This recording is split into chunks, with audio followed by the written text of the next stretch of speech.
Multi-class endurance racing is always going to be a bit chaotic, but what happens when you throw some dirt on it? We'll find out tonight as we get ready for the Yes2 Motorsport VORTEX Great Lakes 100, and you'll see it all live here on Racecraft TV. Hi, I'm Joe Peak, and with me in the booth is Jeremy Scott, and behind the scenes is our director, Zach Johnson. Jeremy, I love getting to do the off-road stuff here on iRacing, and throwing this kind of craziness into the mix just makes it all the more fun.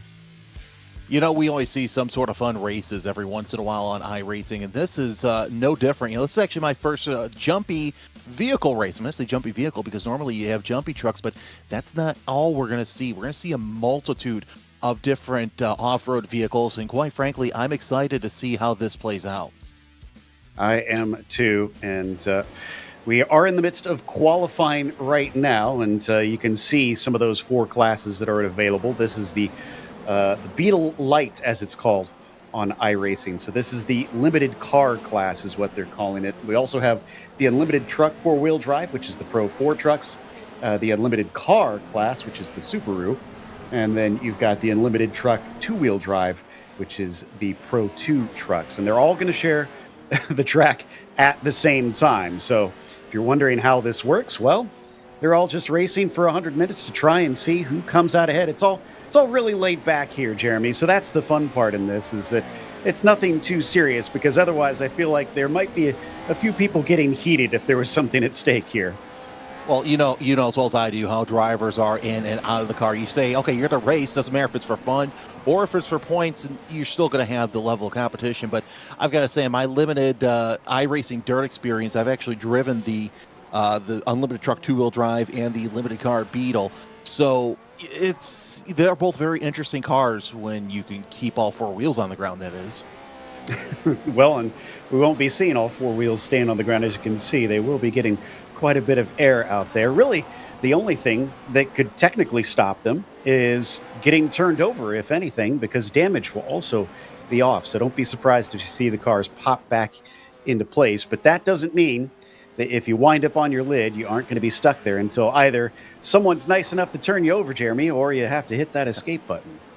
Well, you know what? Knowing the speed of a fun race, I have a feeling that we're going to see a couple of cars make some contact, even some trucks when they end up upside down, to get them right back up, because that's half the fun of racing dirt and iRacing. Yeah, that's true. I have a feeling you won't be short of people that are willing to bowl into you if they see you stranded like a turtle out there. That is for sure.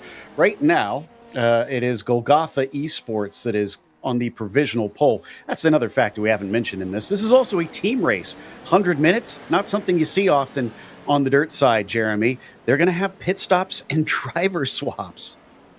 And you know what? This reminds me of, I forget which series it is over in Australia that does do multi-driver racing. If you're a solo driver, Joe, you're going to take a little bit of a time penalty. You're not going to have to jump out and do jumping jacks like that series that I can't remember the name of it, but you still have to take a time penalty. So it's beneficial for you to have multi-drivers, as we see the 127 decide to do a little bit of barrel roll, but on top of its wheels. So not going to have to worry about getting bowled over.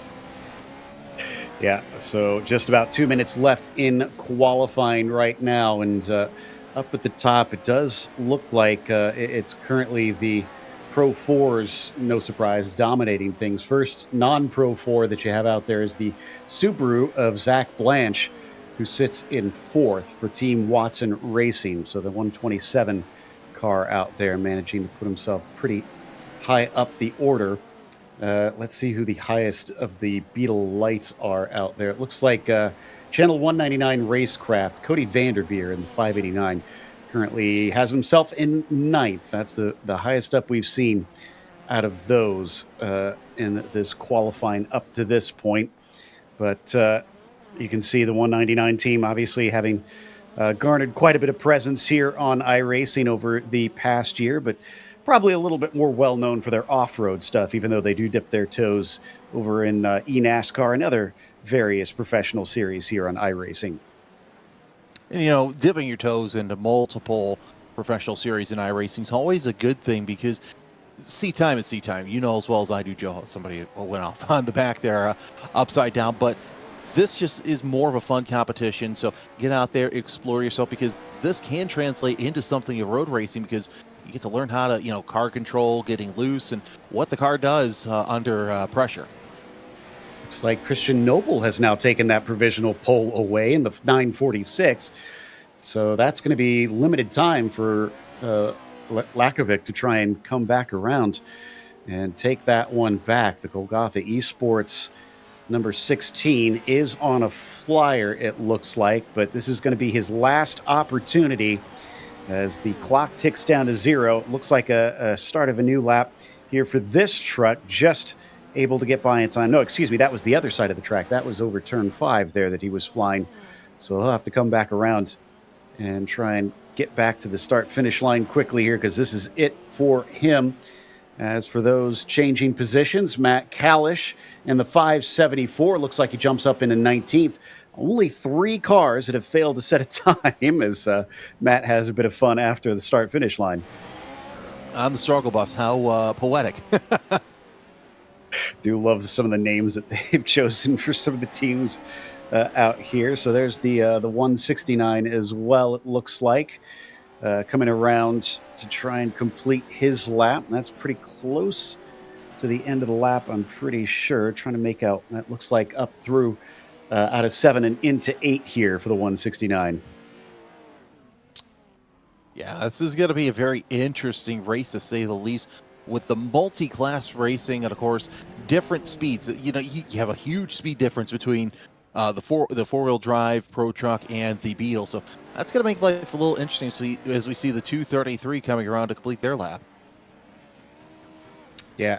The good news is it looks like it's going to be relatively close on pace, because I'm seeing laps from 113s on our pole down to around the mid 117s for our slowest drivers. So 4 seconds difference is not the hugest gap in the world, and should make for some good racing. It looks like the qualifying is in fact over. So why don't we go through our starting order for today's 100-minute event. They don't want it to be 100 laps. It is going to be Boozy Racing starting on the pole position, with Team Watson starting in second. Then Golgotha Esports gets shuffled all the way down to third at the very end. BM Motorsports P4 for them, as Racecraft Academy starts fifth. Yes2 Motorsports Teal will be P6. Channel 199 Impact Sim Sports starts seventh today, with Yes2 Motorsport Blue in P8, and Channel 199 Racecraft in ninth. Turn 3 Esports will round out your top 10. From there, it is move over. It's Speedy Time, another good name, starting in 11th. Mertz Racing Technologies in 12th. And I think it's PFAAFO. I'm not sure if it's FAFO or what, but now with transient lag, starting in 13th, Team Rick in 14th, and Team Watson Racing Tiny Truck in 15th. Another great name. PLT Motorsports P16 then has the Drive Lounge on the inside of P17, TJ Racing to their outside in 18th. Grills in P19, top 20, rounded out by ARA Trophy Burrito. Then we get to 21st with All-in-One Benson. 2 Kyle's Drywall and Demolition will start 22nd. Yes2 Motorsport Red, going to be P23. One of the names I'm really enjoying, Snoop, there it is, in 24th. Crime pays, but Sim Racing doesn't. Boy, that is a dark one. 25th. Team BDSM in 26th, and Yes2 Motorsports Mint 27th. Last 4 did not set a time. Hayek Motorsports 29th, Mad Bull Motorsports 30th, OK Motorsports 31st, and Team George Lamosas in 28th. My grid was slightly out of order, as it looks like we're close to being gridded up on this one. Why don't we go over our race details really quick here while we've got the opportunity, Jeremy? Yeah, it's going to be a 100-minute team race, so you got to go in and switch drivers. Damage is off, so any damage you incur will automatically come back to normal. No cautions or restarts, and looks like we started. Green flag is out. Who is going to be in the lead after 100 minutes of racing and jumping off to the front? It does look like Evan McFarlane is doing a fantastic job. Not too great of a surprise that we had one of the Subarus get out to the front early. Those cars are used to making standing starts. They really are, and of course, it's going to be, it's like a rabbit being chased right now as you see a decent-sized lead out of McFarlane as Noble trying to get up there. Lukovic not too far away either, but this battle for second place between a four-wheel drive and a two-wheel drive, that's going to be interesting as well as this race goes on. Exactly. You've got a couple of them, Racecraft Academy and Channel 199 Impact SimSport, both those two-wheel drive trucks. Going to be very different handling underneath them compared to the Pro 4s. Thought I saw a penalty. It looks like Cody Vanderveer a little bit farther down has one.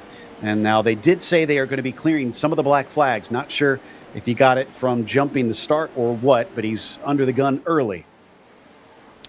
Yeah, you don't. I mean, if you want to get a penalty, obviously it's going to be early, because the longer that it goes on, the worse it's going to get in terms of trying to serve the penalty and stay out front. So you want that penalty early. That way you can kind of battle back a little bit later on. As we are watching these battles once again, Scott Merrick makes his way up to third right now. He started second in class in the number 13 BM Motorsports four-wheel drive, and he's locked in that battle with Christian Noble and Mladen Lukovic. Yeah, they've been having a great battle here to start this race. And just to tell you how quickly things will go by, we're halfway through lap 2 already. So they will go through quite a few laps in just 100 minutes. But look at that side by side as we jump back to one of the many fantastic paint schemes that we have throughout here. One of the Beetles almost looking like it's painted like old Mark Martin or maybe Little Al. I was going to say, yeah, it reminds me a lot of the Little Al paint scheme from the 93 500 even. But yeah, that's a good one. Of course, you got the Rainbow Warriors as well. That's a huge number 24 there. That is definitely a potential winner for paint scheme of the night there in the 24. But is in a bit of a battle at this stage in the mid-pack. I'm trying to make out who this is actually fighting. This is Kyle Smith and the two Kyle's Drywall and Demolition versus JP DeFino, battling for 19th right now, it looks like. Yeah, so that's a tight battle there. Of course, you have a Pro 2 truck mixed in with that battle as well. Looks like the 187 Yes2 Motorsports Mint, I believe that is. Or is that no, it's a 200. I'm sorry. The number 200 Team Watson Racing Tiny Truck is mixed in with that battle. So, yeah, the 569, 500 all within one another. And yeah, right there, you're going to see that. You're going to see a lot of that beating and banging. That's okay because, like we said, damage is off. You might see a crinkle a little bit, but it won't affect you too much. Well, and even the Beetle Lite has four-wheel drive. This Pro 2 two-wheel drive is, well, obviously two-wheel drive as he almost gets into the side of the 24 there briefly. And again, they're going to make a little bit of touch. Different driving lines probably between these two vehicles. Yeah, exactly. You've got all four wheels working with you in that Beetle. Only two in the truck right now. So, yeah, the Team Watson Tiny Truck trying to get around the 593 for overall position. Now, crime doesn't pay, but sim racing does, and boy, if that's not truth in advertising. That battle for fourth place, I should say, with two Kyle's Drywall and Demolition. That's 593 on the 24 Rainbow Warriors, trying to stay in that fourth spot. Yeah, I have to imagine there's probably parents out there that are bemoaning the fact that their child could have been a mime and they decided to be a sim racer instead. But yeah, he's still fighting a little bit farther down the mid-pack as we check back in with the 16. This is for second place. Interesting that they have not caught Evan McFarlane, and Merrick and Lakovic have been just going at it since the start. I love how great this battle is. Yeah, let's take a look and see where McFarlane is. And yeah, look right there. He's at that turn. So you've probably got about 10 car length gap between first and second overall. Right now, this is the battle for the four-wheel drive right now with Lakovic trying to hold off Merrick. 16 over 13, almost on top of one another. Great move back to the inside, tries to cut underneath. He's going to lean on him a little bit. You can do that a bit more in these trucks. Just can't do it too much. Those wheels can pop off, even though they'll come back on shortly, and then you'll lose a lot of ground. But what a fantastic battle between the 16 and the 13. He's going to try and sneak his nose under, this time more aggressively, almost shoves him out of the way. Yeah, timing showing Merrick up to the lead in four-wheel drive. This is what kind of racing I like. with the Rubbins racing, but nonetheless, now Merrick opens up just a little bit of a gap. And of course, Christian Noble sitting there in third. He wants him a part of this battle. See if he can catch up. He's been the interested spectator in number 9 Ford A6 Boozy Racing, sitting third again in four-wheel drive. And that battling hurt them a lot. It's now 3.2 seconds behind McFarlane. He started to run away, but maybe now that Merrick has been freed up, he can try and run him down. This Subaru has just been cruising out front with clear air. But another thing you don't often talk about in off-road racing that he's going to have to deal with eventually, and that is traffic. Yeah, traffic's going to be a big problem as you see one of the Beetles go off, and you saw how the Beetles and the two-wheel drives were playing nice. Going to be interesting to see the speed difference here if they're going to play nice at all, because I would say probably within the next 3 to 4 laps we're going to start to see lap traffic come into play. This is the 560, I believe it's the 569 I see on top of there. Yeah, it's actually the 589 with a spin and go. We're going to say that a lot. Cody Vanderveer with that Travis Pastrana paint screen.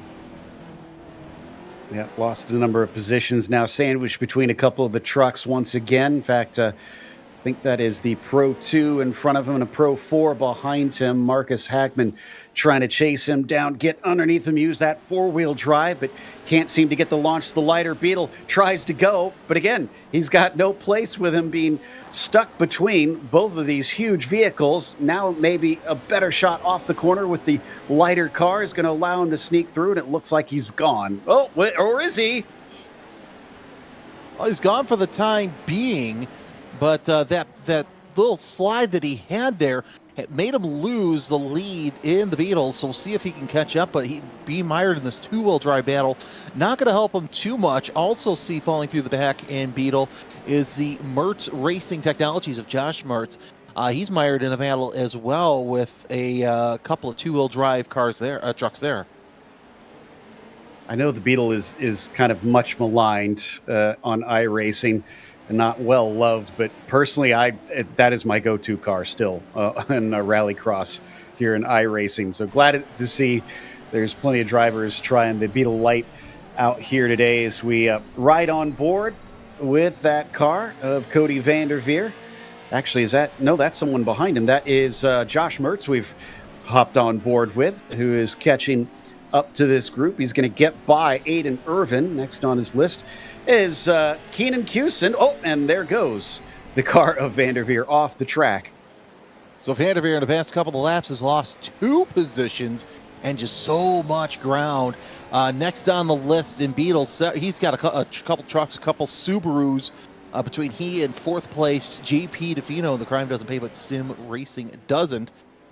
Beetle there. So now he can kind of get his bearing straight and get through the race. I mean, look, we still have about 91 minutes left in this race, so a lot can happen. You want to get yourself settled in and just really prepare yourself for this race. You know, look at the Beetles. It reminds me, Joe, a little known fact that the late great Jack Brabham actually raced Beetles on road courses in Australia. Oh, I would love to have watched that. I would have too. I actually was able to see that Beetle in person as it was in the States for a little bit. So that's kind of a little known fun fact. I'm going to have to look that up because that does sound like a little fun factoid. As there's a move up the inside by Mertz on Keenan Cusin, and he's going to try the slide job on him. Aerotech tries his best to get back at him, but no luck. No surprise that we're seeing Keenan out here. He's definitely one of the cheerleaders for the dirt off-road, or the road off-road, road dirt. I'm going to get the words right eventually. Anyways, we see him often. Dirt road. Dirt road, thank you, yes. We see him often trying this on his streams. Definitely a popular streamer on the iRacing scene.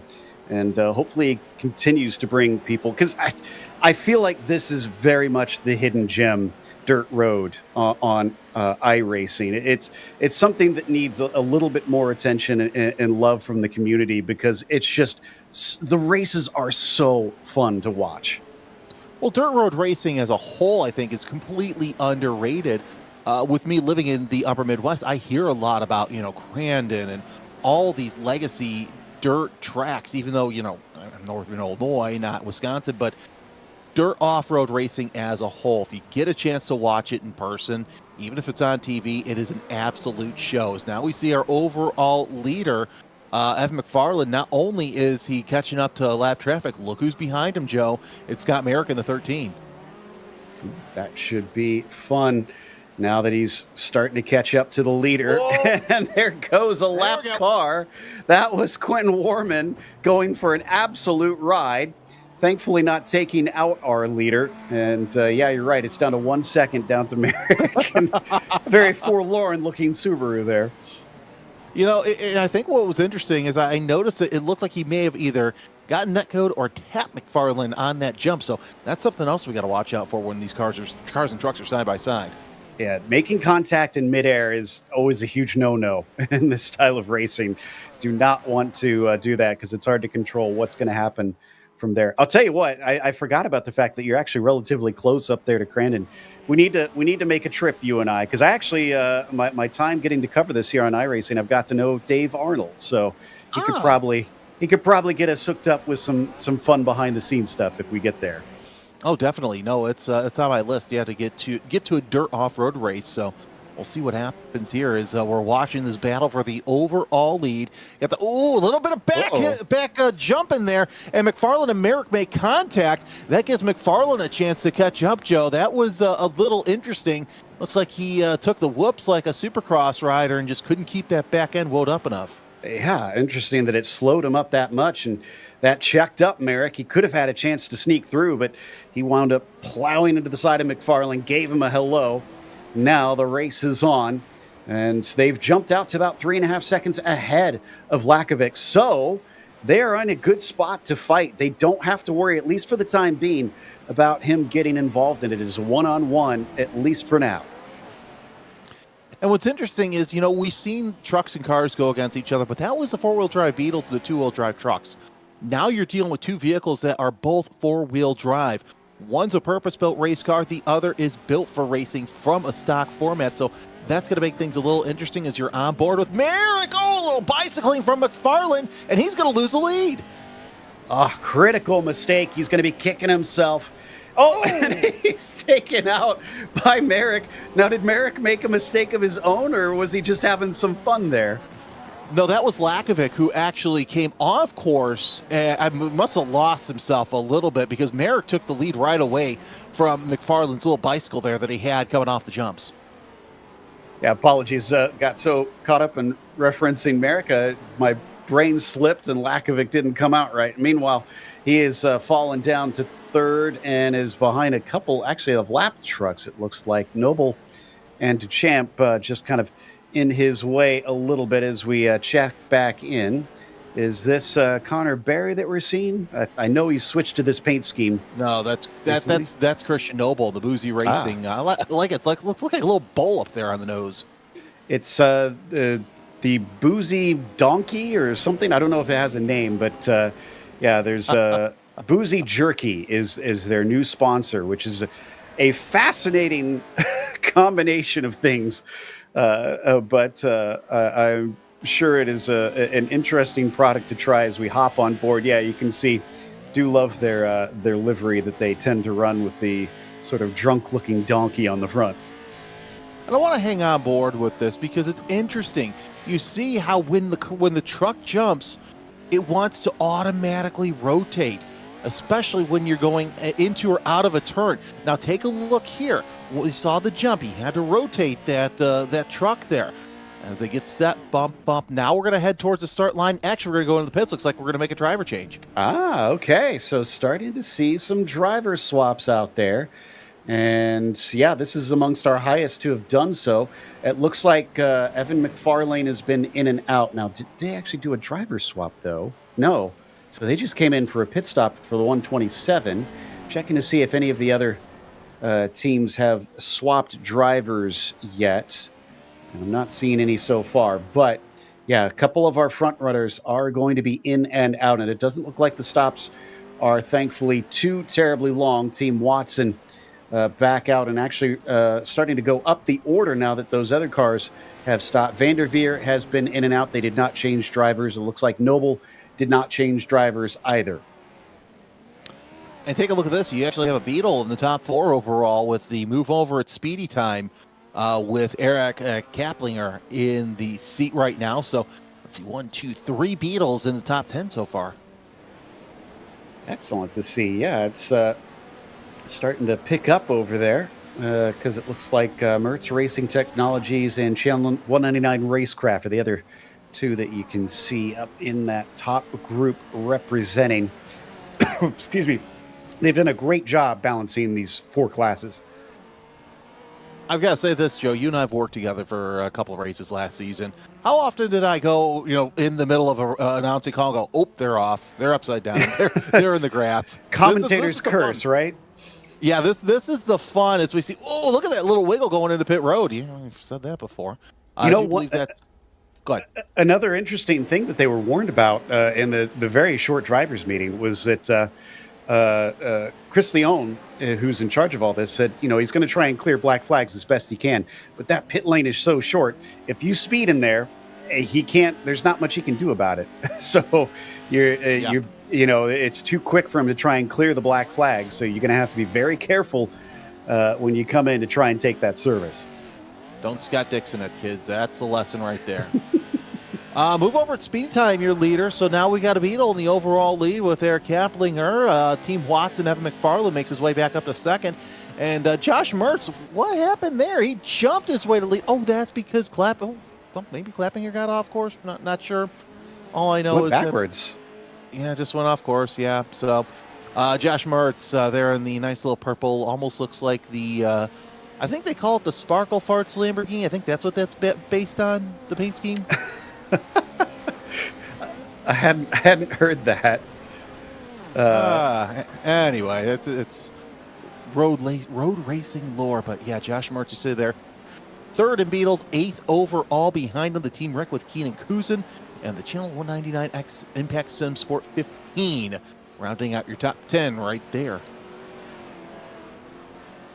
So good showing so far, and we're just waiting on move over at Speedy Time to pit, along with the Channel 199 Racecraft car, and then Mertz Racing Technologies. Does look like those Beetle Lights can go the longest, because it looks like the vast majority of the ones that we're waiting to pit are those. Whoop! That was a hurry up and get out of my way, if there ever was one.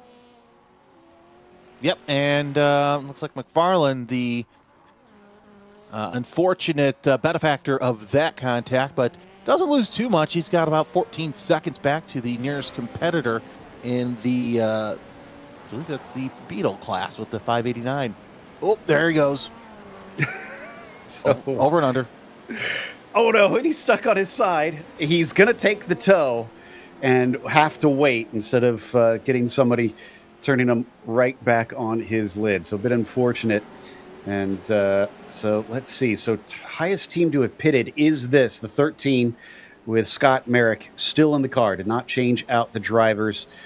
Seeing who he's sharing that with. It looks like that's going to be Aiden Berlin that we'll be getting in a little bit later. They have the option to run between 1 and 4 drivers. Excuse me, 1 and 3 drivers, rather, in this race. But if you do it solo, you will be given a time penalty on this one. So I think pretty much all of them have elected to go for a team instead of a solo effort. Yeah, that makes the most sense because you ideally you want to get a gap big enough to where the time penalty won't matter. Well, sometimes that's actually going to matter depending on how long the penalty is. Holy cow, a little bit of a bump there from the 13. And do you believe that he's going to take the overall lead with that slide? But no, he's not. No, he is, I believe. Yeah, he did. It is the 13 now, your leader over Kaplinger, who sits in second but still owes us a pit stop as well. And Cody Vanderveer behind them, also in third. But, man, like you said, 14 seconds down to P3. It is a massive gap from the top 2 down below them. So was checking through our timing and scoring to see if I could find anybody that had changed drivers. Only one I'm seeing so far is the 69 car of Fafo now with transient lag, as Zach Mitchell has swapped out with Sens Sens McKenzie. Wow, what a name for racing. That's a great name for racing, as we see Josh Mertz into the pits right now, third place from the Beetle class. He's back out on track. So yeah, now we're just waiting on the leading Beetle contenders of Eric Klappinger and Cody Vanderveer. We'll see what happens with them. But yeah, 17 laps since they last pitted. So that's an interesting strategy, Joe. Go as long as you can and outlast the trucks, and maybe you might be there at the finish for the overall win. Yeah, if you could take out a pit stop on this one or have a shorter final pit stop, that might help you if you play your cards right. Oh, I thought he was understeering. Nope, it was. Now I was the one that got fooled. He's into the pits. Yeah, having the pit road an opposite place in the track. I know that you've dealt with it before, Joe, but it's still kind of foreign to see that. But it happens a lot here in off-road racing, as we do see Brian Sawyer in the car now for move over at Speedy Time. Yeah, well, I'm just plain not used to pit stops on dirt racing. So that too, yes. Just getting used to remembering, okay, they're going to be coming in there every once in a while. So if they're off the racing line, it's not a big deal. But one thing, though, that we should point out that I think is going to become a factor as this race goes on is dirt racing sees a lot of track evolution. And a race this long, boy, this is going to be a slippery track by the end of it. Slippery track. You might see some ruts in there, so that's going to be interesting for a couple of these drivers, especially because you have a lot of different styles of racing because of the way that some of these trucks and cars race. So that's going to make life a little bit more interesting. So your overall leader now, 5 laps since his last stop, and I'm looking down the field. I think we're just about with everybody. I take that back. A couple of drivers still need to take. Everybody's taking their first stop, so that's good. So everybody's gone through at least one pit cycle. Excellent. Yeah, it looks like the last one was the Crime Pays team with Chris Leone taking over for JP DeFino. So there's another driver swap out there. And easiest way for us to tell, it looks like, is because most of the regular pit stops are going to be less than 30 seconds. And if you swap drivers, we get a nice little side-by-side battle there coming through 8 and into 9. And this is for 6th place, rather, right now. But driver swaps in iRacing takes 30 seconds. So if anybody is up to 30 seconds on their pit stop, that's a real easy telltale for us to know. Yeah, some of the pit lane deltas are running between 19 and 37 seconds. So see how that works out. As we did see. So yeah, 37 seconds is going to be the delta for those drivers who are making driver swaps, which I have a feeling we might see that, if not next pit stop, this pit stop after that. Oh, another car off course. That's off of the big jump after turn 1. Brian Sawyer thankfully getting it turned around, back on course. That is a monstrous jump there. And then on the other side of it, too, that goes over that same hill out of turn 5, to just absolutely enormous rises that really send these cars and trucks sailing. So you got to be careful about that landing, because we've already seen multiple wind up. Yeah, there you go. That's a good shot of just how far they fly there. Yeah, it's definitely bunch of airtime, almost FAA inducing airtime there, as we are on board with one of the Subarus, and you get to see how much airtime they get compared to the trucks, and there's a lot of it. That's your leader, Evan McFarland, in the Subaru class.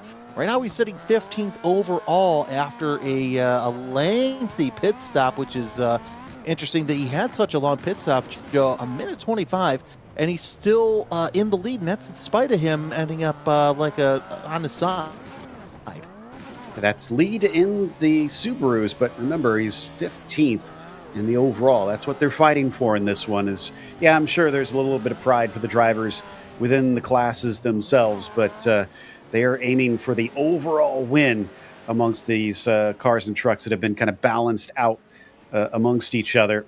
So having fallen back down that far in the order is going to be a little bit disappointing. No doubt some more side-by-side action between these two once again. That is Lakovic and Mittag Drake, having been in that truck since the start of the race, and Mladen as well, have not hopped out since the start of it. This is for actually looks like fourth now that they're fighting. A great run by the 16. He's starting to leave that 15 behind. Yeah, he's been up near the pointy end of the field most of the race. So yeah, top four are all the four-wheel drive trucks. So that's fantastic to see. As just making some hay already. Yeah, caught slipping by the 127 of Evan McFarland at the start, I should say, but still trying to get on that bottom step of the podium here. Plenty of time left, just under an hour 15 in this race. So we are about 25 minutes, 26 or 7 minutes into this one now at this stage, which is plenty long in a normal dirt road race here on iRacing, but we still got a long ways to go. Nice battle here as Hagman is trying to go the long way around of turn 7 on Zach Drapkin. Drapkin, another regular here in these pro trucks as he races in the Pro 2 this evening, but he's going to get beat out of the corner by Hagman. Yeah, and that's just the key. You know, yeah, he may be side by side with somebody, but you got to watch those corner exits, because if you don't get on the throttle tight enough, it's even more essential with these trucks, I should say, to get a good grip. And a lot of them already starting to use that cushion here early on. Good mix of corners around this circuit. Some of them, though, very, very fast. And, of course, here into 2 and 3, you'll see having to really work the wheel, sliding them around there. I think we've got some time now that our first set of pit stops are done. Why don't we have a chat with Trevor Teal, who is involved with one of the teams that has many representations out here. That is the Channel 199, who has gotten more and more involved with iRacing, as we mentioned. So we've pulled Trevor in. And Trevor, welcome up to the booth. And first of all, I mean, congratulations on all the racing that Channel 199 has been doing in iRacing. I turn around and I feel like I see you guys everywhere now. Yeah, I mean, those guys are definitely keeping me busy. Me and Josh have had our hands full this year, and but it's fun, you know. Like the NASCAR stuff is always a blast. We got our hands with IMSA last year, so hopefully we'll get back into that. And you know, now we're out here doing this. And let's go ahead and talk about. Go ahead, sorry, Joe. I was going to say, I mean, how did you guys come up with this idea? Is this something you guys have run before? Because it's a heck of a lot of fun. Yeah, I mean, the team has really came from the dirt road side of the things, and Chris has been putting this on. I believe this is the 4th year now. So most of the dirt road guys have definitely been in these races every year. So we look forward to it. It's always a fun time. It's always hectic and scary, but it's so much fun. No, it really does look like a lot of fun, especially you have the multi-class aspect, which you don't see in dirt racing. And so it brings out a lot of different talent here. So, you know, you see the two-wheel drive trucks racing with the Beetles. We saw at the start, you know, the Subaru up near the front with Evan McFarland. So you see a lot of driving styles, a lot of driving talent here, which makes it a lot of fun. Yeah, it really does. And it's fun enough that anyone can get into and have fun and not be frustrated. So that's what I like about it. And let's talk about that, because for those at home watching, wondering how can I get involved in something like this, what does one have to do? Well, you got to sign up for iRacing, get the proper cars and tracks, and make sure you follow the Yes2 Instagram page. Chris does a good job of showing on there when the races are going to be, and yeah, make sure you come join us. It's always fun. Well, so then what's next for Channel 199? And is there anything special planned for the Yes2 races that you guys are doing? Next for Channel 199, I mean, we're about halfway through the NASCAR season. We're leading the team points in that. Dylan Duval and Zach Novak have been killing it this season. I'm so proud of them. And then as far as Yes2, I mean, I believe we have 2 more of these endurance races, and then we always Chris always puts some stuff up on Thursdays as well. So there's always something going on. How did you guys go about choosing which drivers you wanted for eNASCAR? Is it something where you knew those guys coming into it, or they approached you? Well, we had Dylan last year, and every year there's a free agency period at the beginning of the season, and we had the opportunity to get Zach Novak this year, and it's a really good choice for us, easy to do, and they've been killing it. Zach's third in points right now, and it's been a really good season so far. And lastly, are you hopping in the car, and what are you expecting out of the race? A lot of mayhem. Yeah, I'm hopping in there soon. That fin is in the wall right now. But yeah, we're just here to have fun. I mean, Jim DeChamp, legend, is out there killing it. He's making me proud. He's having fun. And yeah, I don't know what's going to happen when I'm in the car. I'm not prepared for this whatsoever. But we're going to have fun. That's all we're doing. That's all you can ask for. Well, Yep. man, thank you so much for coming and chatting with us, and hopefully we'll see you on the track. Yeah, right on. Real quick, just want to thank Channel 199, Track Racer, Racecraft, all the guys there, Josh, and everybody, my girlfriend, my parents, and you guys for the broadcast. Thank you. No problem. Thank you. That was Trevor Teal from Channel 199. As right now, looks like Scott Merrick is our leader in the 13 at this point. He's been chased by Christian Noble, but bad news if you want anybody other than Merrick to win this one, Jeremy. It's 34 seconds from P1 to P2. Yeah, that's a heck of a gap there this early in the race. Of course, we're watching the battle for second place between Christian Noble and Dennis Crosby. It's a 946 Boozy Racing truck. Be in front of the Turn 3 Esports number 22. It was about a half second. Now it's about a second. But yeah, this gap that Merrick has opened up since taking the lead. Now we have pit stops, so that gap's just going to be opened up a little bit more. Going to see if it's we see driver changes here. All right, interesting. So let's see. When was the last stop? That looks like about lap 12. We're on lap 26. Okay, so 13 laps or so, it looks like the drivers have to go, at least in these Pro 4 trucks, and then they need to come in. So we'll watch out for that timing when they will be heading back in. And already the Boozy Racing racing truck is back out on course. Merrick, though, still owes us a pit stop and is on lap 14 of the stint. So I imagine that pit stop going to be coming pretty soon. Yeah, it's interesting. Noble with a 16.7 stop and Crosby 26.6. So 2 Beetles have actually jumped in front, but then again, they still have another 5 to 7 laps till they need to pit. So going to be interesting to see how much longer they can hold out. Merrick on lap number 15, so would not be surprised to see him come in soon. But look, the gap he's got between he and Lakovic. It's 41 seconds between the two drivers as you're looking at the number 16. Yeah, checking on the timing of that first stop, Vanderveer made it to lap 17, it looks like.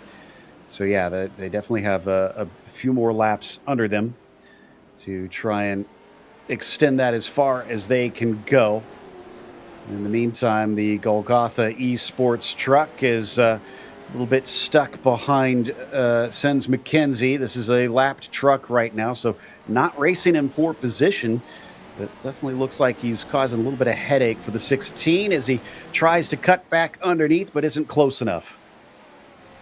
Yeah, that's just going to be the key, is trying to work around the slower traffic. Oh, the 16 goes upside down, end over end, and it looks like he'll probably have to get towed back unless somebody wants to do the right thing and kind of bump him over. And yeah, he's just probably going to take the reset here. He's waiting for it. He's hoping someone will come along.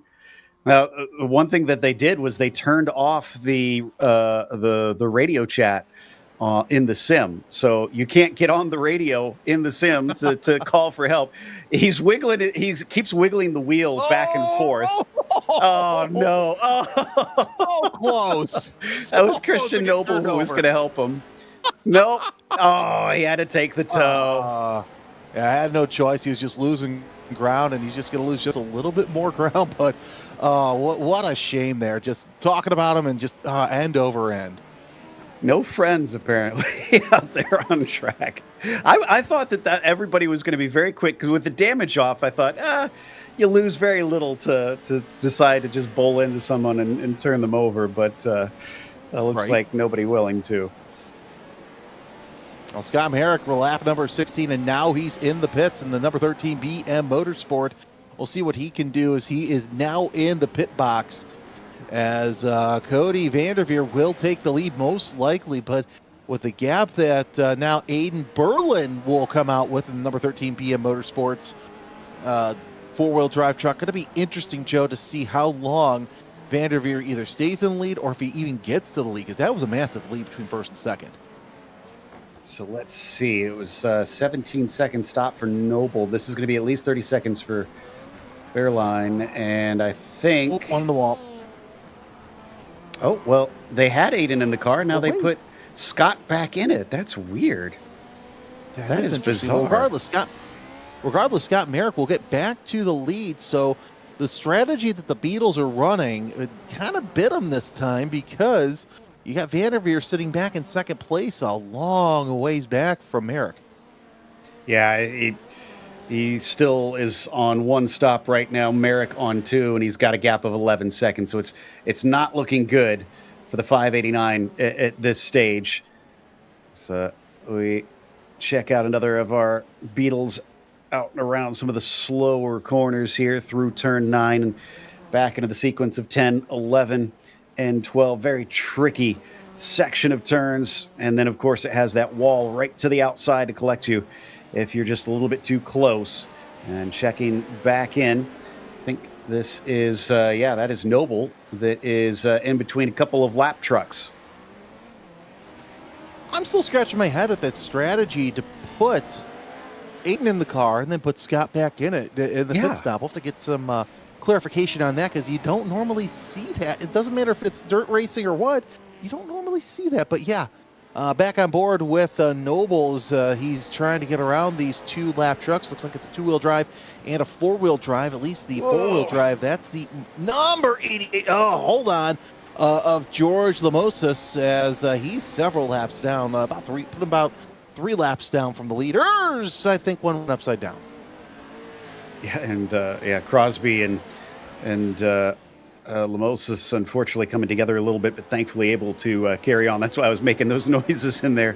Crosby actually chasing Noble for position, so this is for third overall right now, and really getting up on top of him and putting the pressure on. Yeah, the thing about and I don't mean to beat a dead horse too much here, is that was a nice move by Crosby, trying to get to the inside and then steals it around the outside of 10. That'll put him into P3. But the thing that is extra confusing to me is because if you switch drivers back, as someone in the background gets turned around, it's not like you get that time back. Like I said, it's 30 seconds. If you switch drivers, as soon as that happens, it'll make you sit there for 30 seconds to swap the driver out.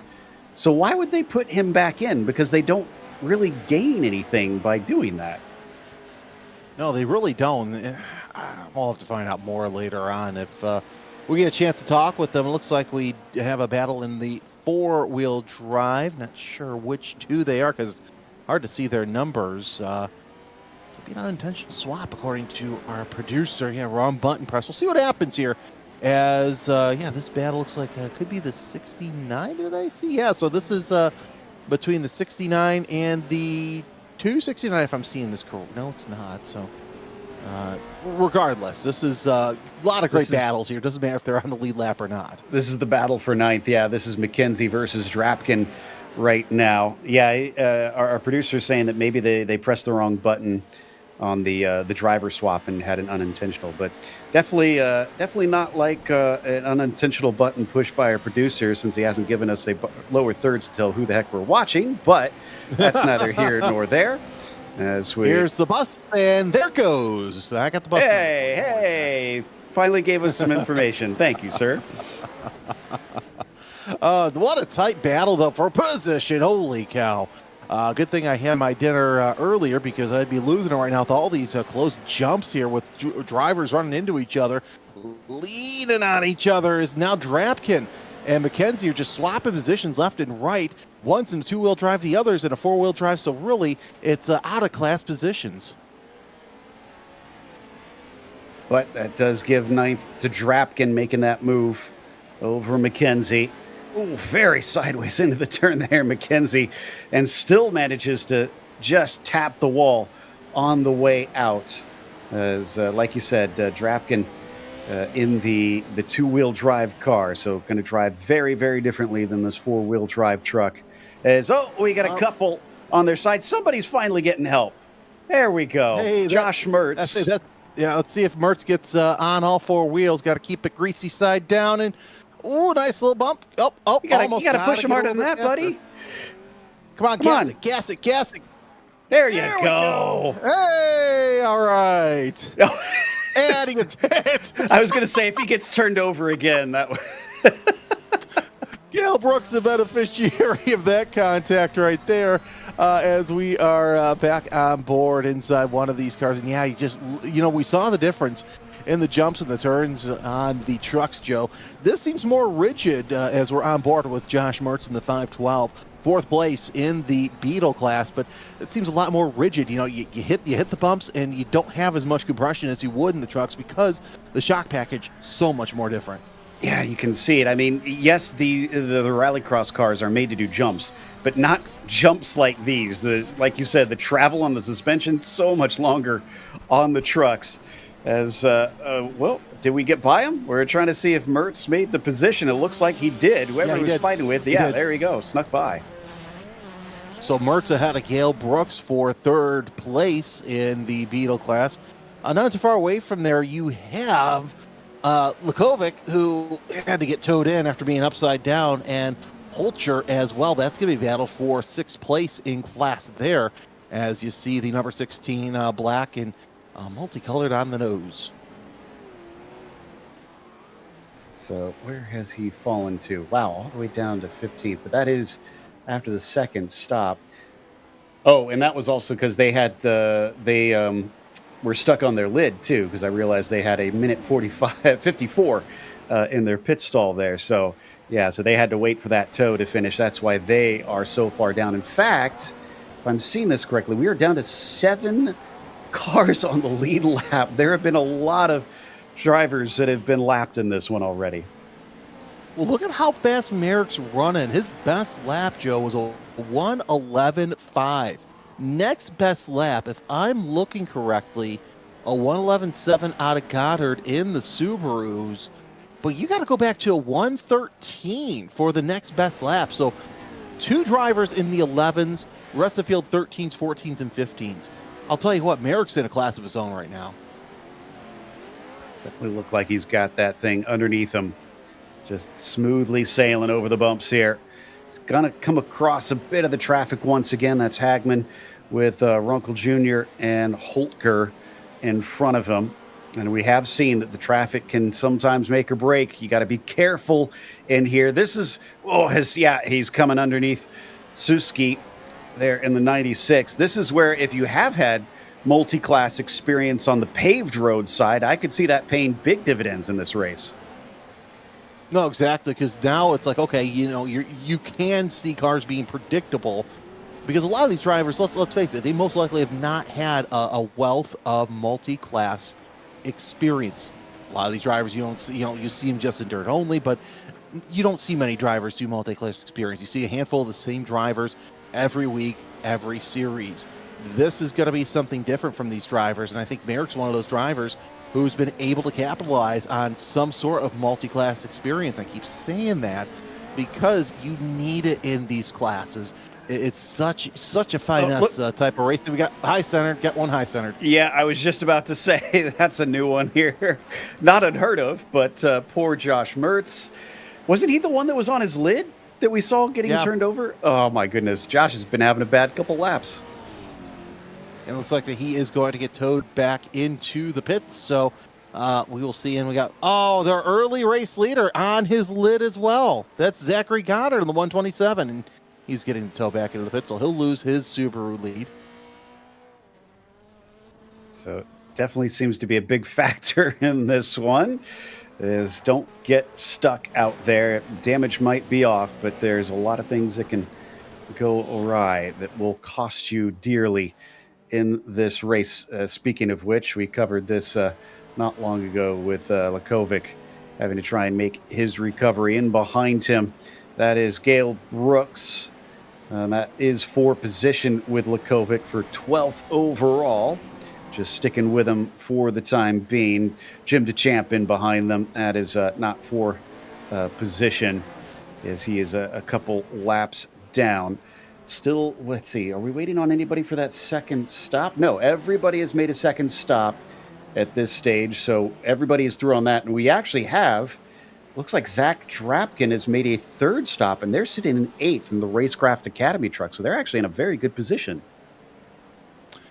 Joe, something that I've noticed here, taking a look at timing, 17th overall, 7th in the four-wheel drive class. The Yes2 Motorsport Teal. The name, Nitro Circus Star Car. Indeed. Interesting. I'm curious who that is. Yeah. And they're going to be sharing it with Holtger. Actually, did they swap out? Yes. Oh, so they have swapped out a couple times already, actually. Star car. Do you know whose livery has stars on it on the Nitro Circus? Because I'm not as familiar. I'm not sure. I'm not either now, but our producer is thinking it might be Trevor in the car. We'll try and confirm that. Although Trevor did have his name here on, but names on iRacing and all our other platforms are totally different. But we'll find out for you. I'm, now that I think about the name of the team, with it being Teal, then yeah, it would make sense. It's Trevor probably that's in that one. So yeah, I might just be using a team account there, and that's why it's got that strange name for the driver in there. In the meantime, checking back in with Dennis Crosby, second place, behind by a whopping 42 seconds after Scott Merrick, with a lot of ground to make up. Well, he's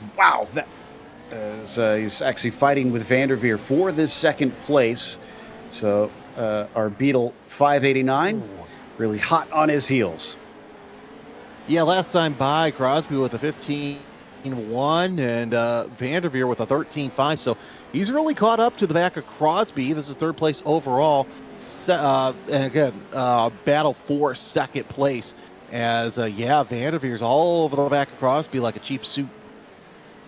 In fact, I think we're down to only 3 cars on the lead lap. So this is the last 2 on the lead lap that are fighting for position. Around the outside, you got a little bit more banking there for the 589, and he is going to move up into P2. Looks like Crosby wants to cut back underneath, but can't quite make it stick. So I'll have to try again a little bit later. I think we might be seeing Crosby in somewhat soon. He's on lap 13 of this stint, so the Turn 3 Esports truck probably owing us a pit stop in just a little bit of time. Oh, if he doesn't run into somebody, that was Aaron Bean in the Grills 574. Yeah, that struggle bus just struggling just a little bit. We'll see if he decides to make the stop at the pits and kind of check things out, but nonetheless able to get going. Quick repair and all sorts of good stuff done there. A lot of these paint schemes will remind me of like 24 Hours of Lemons paint schemes, which is pretty awesome. But nonetheless, we see Dennis Crosby losing just a little bit more gap because of that incident. I just realized when I looked closer at that Grills car that their sponsor is Pebcac Diagnostics. That's just brilliant. That is brilliant. I will say though, my wonderful wife, we've had discussions about what kind of restaurant would we open. I go, I would open up a smoke shop and call it Grills Gone Wild. Beautiful. Love it. The stuff you learn about your professional announcer in a non-professional setting. Yeah. Right. Oh, I love this too in the chat in the sim. Chris Suski says, "Can me making food be the time penalty for doing this solo?" So Suski sounds like he might Yes. be doing it solo then. Yes, please do. We appreciate it. Oh, and is that Mertz with another problem? Yeah, Mertz with a little bit of an off there, and he loses a little bit of time. No, but it's Erdman now. Looks like. Oh, Erdman. So Erdman's in the car.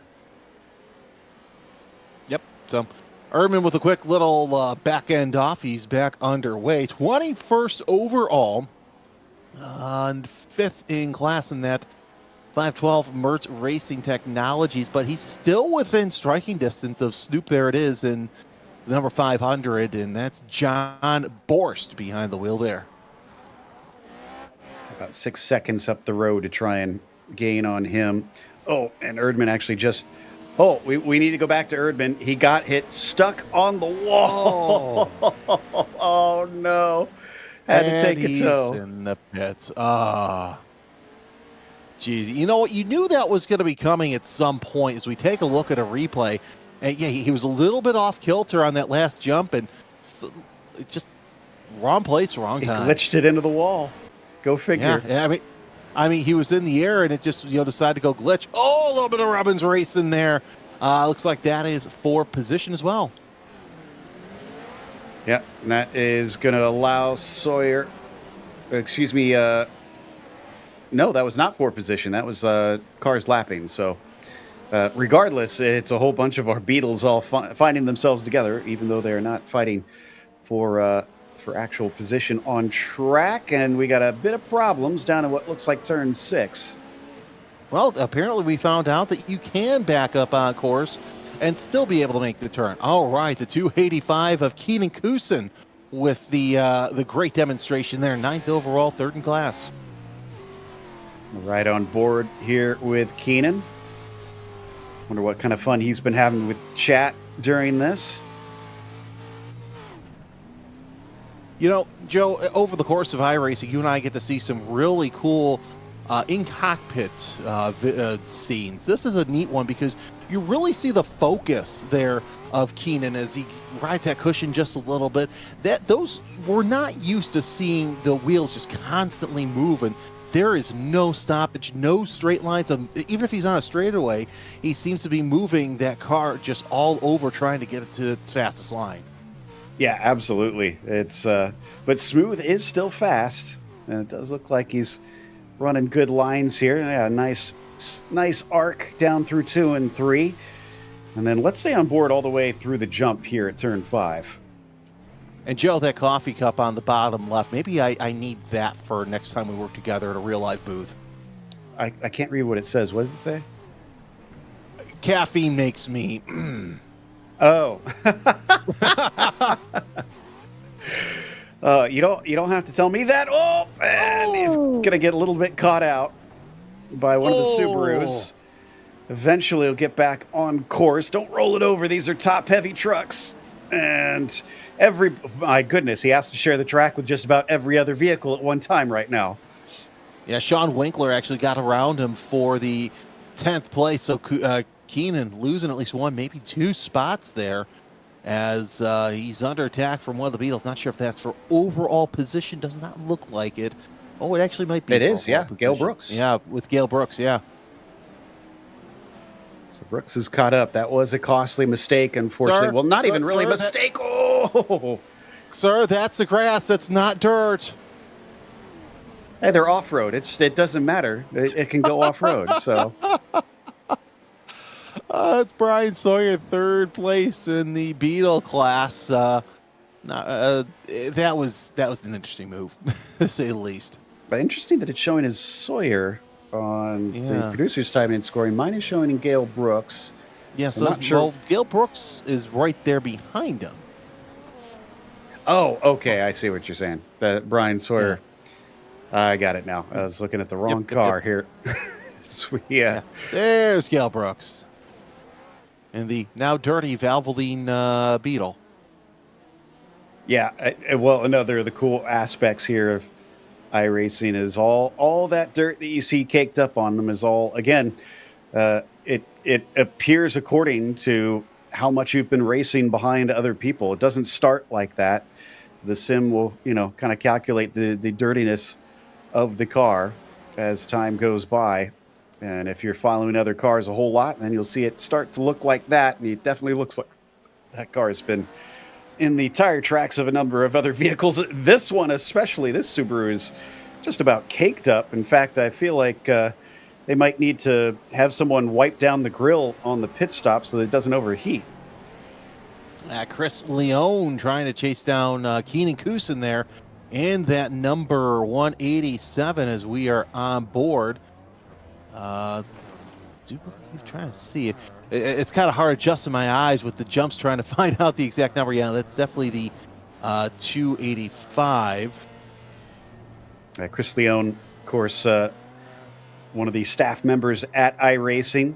If anybody follows the Downshift podcast, the iRacing Downshift, he's one of the voices on that, and is always touting the dirt road stuff for iRacing.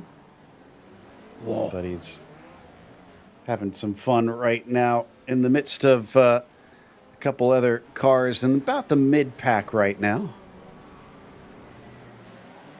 So it looks like, if I'm reading timing correct, Vanderveer is actually, Aiden Berline is going to come out in the lead. So it looks like we've got 1, 2, 3, 4, 5, 6 cars. One. Whoa. Oh, that's a cartwheel and a half. As another car was sitting stationary for a brief moment. Yeah, as Whee! it is getting fun out there. So this looks like it's Cody Ware, yeah, who 185 gets and into trouble.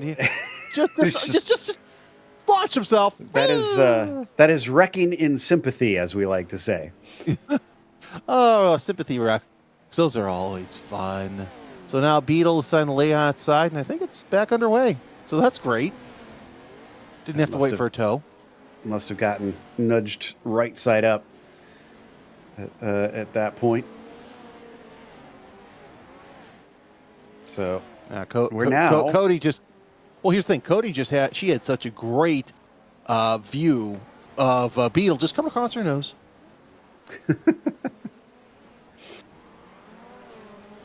Cody's still out there running. She's currently 26th, so a little ways down at this stage. Gonna ride on board a little bit with Cody up and over turn 1.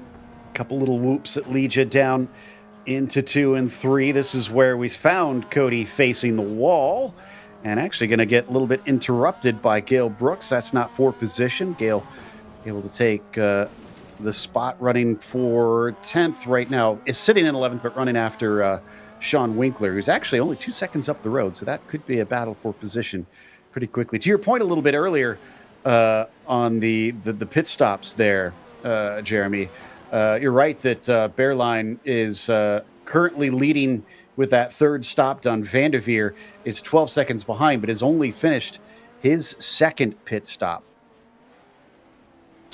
Yeah, so we'll see probably, I would say, another 5, 6, 7 laps, because these Beetles really have some great mileage on them. And, of course, the undercut really working its spectacular fashion as well. Looking at the number 16 once again. Been a while since we've talked about the Golgotha Esports four-wheel drive. David Holdren now behind the wheel. They've worked their way up to 14th after being up front in the class. Of course, we know BM Motorsports right now being the class of the field in four-wheel drive and overall. That rollover didn't hurt them too much, but got a rue of what could have been for the number 16. They are 2 laps down from the leader, though. It's in overall position they're okay, but it definitely costs them in terms of time, because that's probably about 2.5 minutes up to the lead of this race. Then maybe more than that that they're behind Aiden. So it's going to take something dramatic. Speaking of dramatic, Zach Goddard apparently laying on his side. 127, hoping that someone will go out and retrieve him. Nope, he's going to have to take the tow. And Zach Goddard looking like me in the mornings. Exactly. Look it up. Speaking of needing coffee, as we jump back to who have we got here? The 250. Looks like Irvin here. Yeah, back on the 259 once again. And yeah, interesting to watch Irvin try and chase down Mitchell for overall position. Now, Irvin's at second in the two-wheel drive class. Once he gets past Zach Mitchell, he's got to get ahead of Connor Berry. We're looking at the cockpit cam once again of Aiden Irvin trying to chase down Zach Mitchell, who's opened up a little bit bigger gap and might be coming. No, it just came off a pit 9 laps ago. So if Irvin's going to have to come in and pit here shortly himself. Yeah, lap 17. So yeah, he's made it quite a while. And hey, good call there, Jeremy. There he goes on in. Hey, not just a pretty face here. Now he goes in. Let's see if he decides to stay in the car. It looks like that he might. Not seeing any switch, and no, that might be it for Irvin. So I think we might have a chance to try and chat with Chris Leone here. I'm trying to get him, see if we can get him over. There we go. We've got Chris Leone in with us. Chris, welcome up to the booth. And I have to ask, how's your time out on track been? Hello. Thank you for having me. God, this has been a blast. This is the 4th year that we've done one of these at Bark River. And this has been my favorite one so far. It was interesting. I had never qualified for one of these races. Back when I was racing with Teal and all these, I always let Trevor do the hot lap because he's actually fast and I am not. Russell and I just sort of talking about it. I told him I'd never done qualifying and he's like, well, you're doing it this time. So we started from the back and we just kind of... tortoise in the hare, slow and steady, get off pit cycle with everybody, and and that's why we're at where we're at. So pretty stoked about being in the position that we're in. So how much have you begged Tony to bring something like this to official racing? No. I think everybody knows that my standard for official racing is it's got to be realistic, despite the fact that most of my iRating comes from the pro lights. On the rallycross tracks, I'm like, that's wrong. That's not a real thing. This is not that kind of a truck. So, I'm not going to give away too much, but people have listened to me on that front. So stay tuned. All right. So I'm curious to hear what's going to come out of that. So, I mean, how in the world do you handle a race like this with such a hybrid of multi-class plus dirt road? So the inspiration for this was really desert racing, not so much short course. And just the idea of having a bunch of different vehicles on kind of a short loop at the same time, all doing different things, running their own races. In practice, especially to other iRacers, this is basically an IMSA sprint on an off-road track. But to me, the inspiration was really desert racing. So, what's the one thing that you don't do in a desert race? Gun it too early and just blow your time in the car. It is an endurance race. It is not just a 15-minute sprint. So you take it easy. The biggest thing that you can focus on is just not making mistakes in the car. And that's kind of what Russell and I have been talking about through all this is just, we'll take it slow. Like I've said, we'll try to get off pit cycle a little bit so we're not struggling to find our lollipop man in the pits and, just not make those heavy throttle mistakes. And, and that's kind of how you get to where you're at. And looks like so far it's kind of worked out for us. And you mentioned, endurance racing. For those of us from the endurance racing world, you're used to, okay, you got to save your tires, you got to save your equipment, you've got a long pit road. Here, it's totally opposite. You don't have to worry about your tires. You got a short pit road, but it's a short pit in as we see one of the Subarus bicycling. So for somebody who's coming from an endurance mindset, that's got to be a little different knowing, okay, well, I don't have to worry about changing my tires. Oh, definitely. And if you saw my first pit stop where I screwed up twice, I kept having to uncheck the tires as I lined up into the pits, and that was we would probably be in a much different position if I hadn't wasted about 35 seconds not being able to line the vehicle up in the pits, and then just but yeah, no, it's and that is kind of true to form in desert racing. You're not changing tires unless you get a flat. So, in desert racing, a lot of your tires have to be DOT certified. You have to be able to run those things on the road. Not that those are necessarily road licensed vehicles, but So it's a fun, different thing. The big impetus behind Yes2 Motorsport as a league is we're here to kind of break your brain around racing a little bit. We're here to make you malleable. We're here to teach you how to adapt to as many different things as possible. I mean, some of the most popular things that we end up doing, we run the rear-wheel drive roofs on super speedways as kind of an IROC thing. We've turned the Renault Clio into maybe the best rallycross car on the service, and the Porsche GT3 Cup car into maybe the second best. Our job is to, especially for the people who really do high-level sim racing, we're going to throw something different at you that's fun. We're going to throw all of your good instincts out the window. We're going to make you adapt to whatever your circumstance is, because as a real-world driver, as a sim driver, it doesn't matter. There is no blueprint that matches up exactly over two totally different forms of racing. And the more malleable you are, the more different things that you can do, the better off you'll be. I mean, in my global rallycross days, I worked a ton with Mitchell DeYoung, and I mean, God, how many different championships has Mitchell excelled in both the real world and the sim racing world? And that's kind of our vibe. And I am never going to have Mitchell DeYoung pace, but if I can have half of Mitchell's adaptability, as an example, I'm feeling pretty good about myself. And you talk about adaptability. Sorry, real quick, Joe. You talk about adaptability. We saw the Aiden Burr line having to deal with lap trucks. Now, yes, some were two-wheel drive, some were four-wheel drive, but a lot of the times you're seeing a lot of these drivers having to deal with vehicles they're not used to having a lap, especially if they've done off-road racing so much. No, 100%. And I mean, one of the things that we've kind of been talking about, within our team, I mean, and I'll get to that in a second, because we did house teams this year for people who didn't have teammates. So we're learning a new teammate at the same time. Is you're just figuring out the personality that's behind you.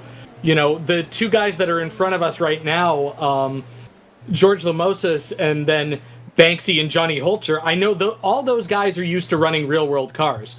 And so if you're a real-world driver first, there's something that switched on in my brain about how I'm going to race you in the sim, because I know that you're going to do some things differently than somebody who only races in the sim. And certainly other drivers, if I know that you've just had a wreck, I'm racing you totally differently. It doesn't matter what class you're in, because my goal is just to keep all four wheels pointed in the right direction on the racetrack. That's how you survive and thrive in one of these races. Well, I noticed that you're 2 positions behind Cisco right now. Cisco Scaramuza, for those who are watching and don't know who I'm talking about. Are there bragging rights in the office? Are you determined to try and beat him out there? Oh, no. Funny story, actually. When we had our first signups, the way VORTEX signups work is they're always pretty slow at the beginning, and we get to Monday of race week, and there's only 12 entries, and we're all kind of pooping our pants, are people going to show up? And then it's always 30 entries anytime we run, so it's fine.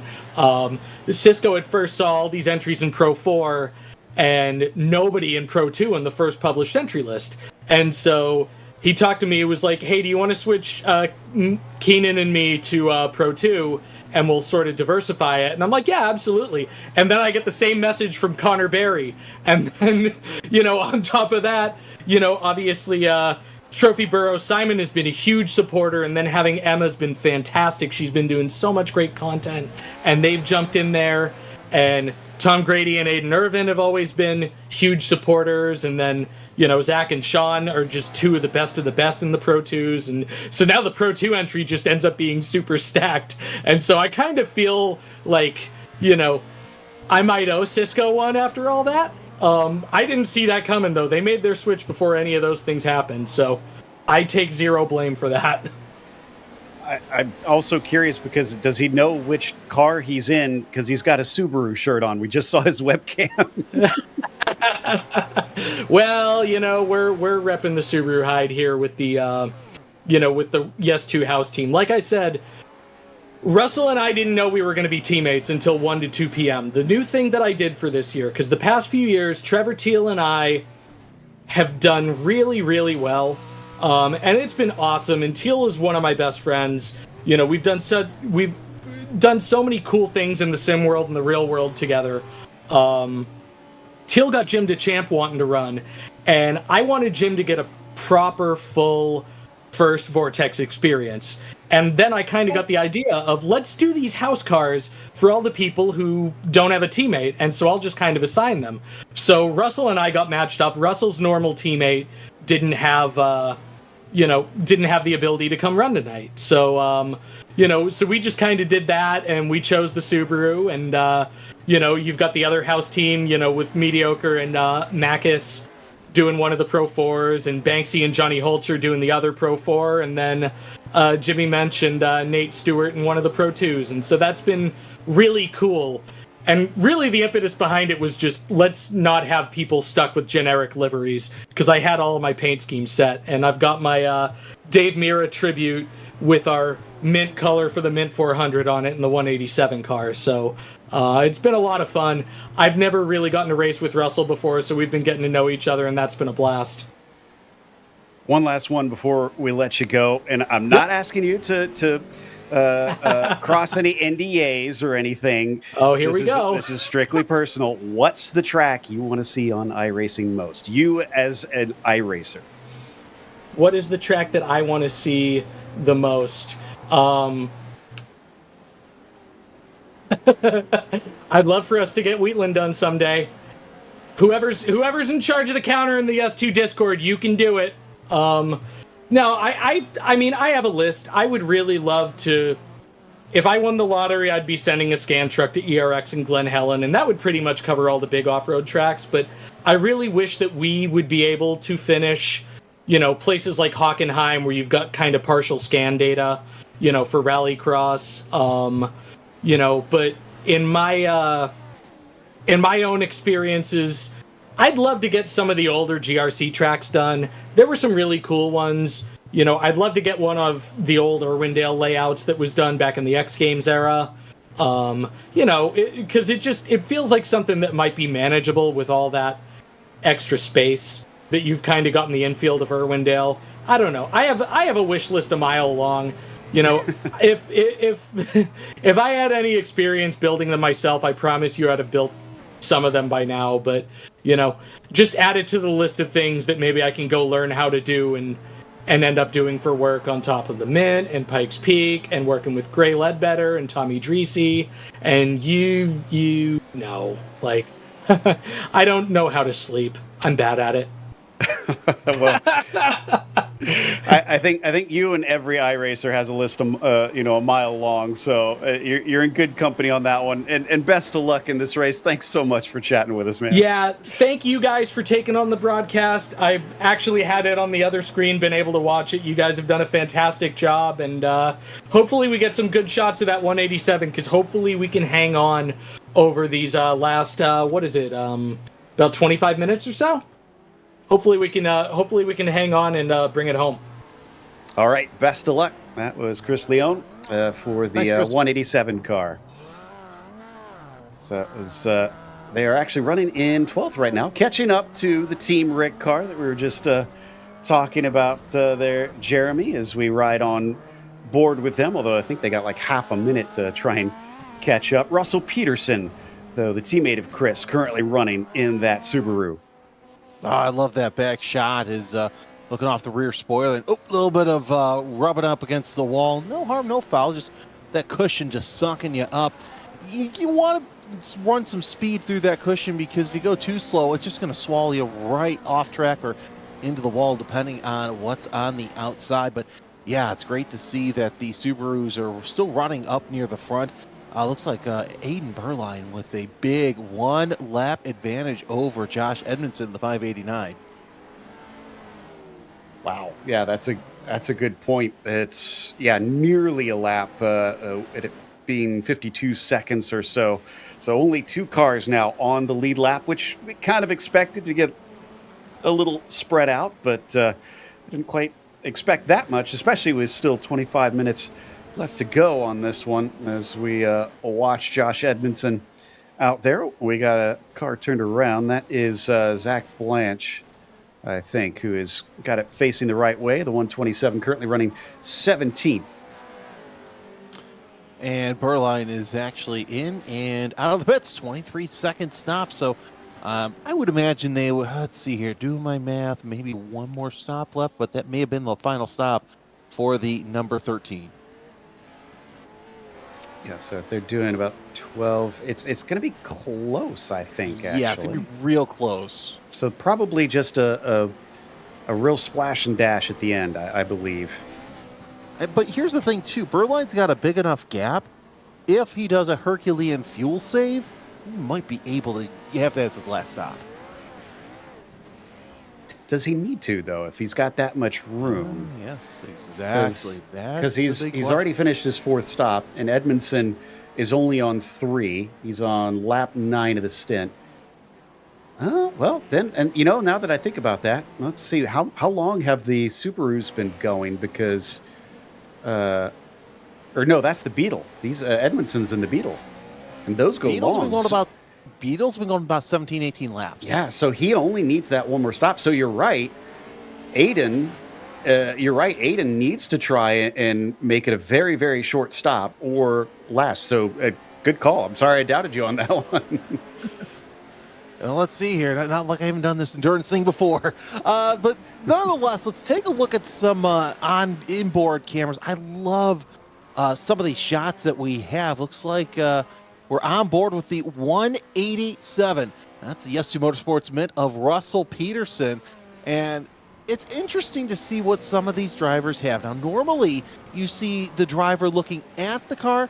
Well, you see what Russell Peterson has. That is every sim racer's dream that doesn't want to use VR. That is a massive screen for the rig. It looks like a curved screen, actually. Yeah. This is a very cool setup, without a doubt. I mean, would kill for that.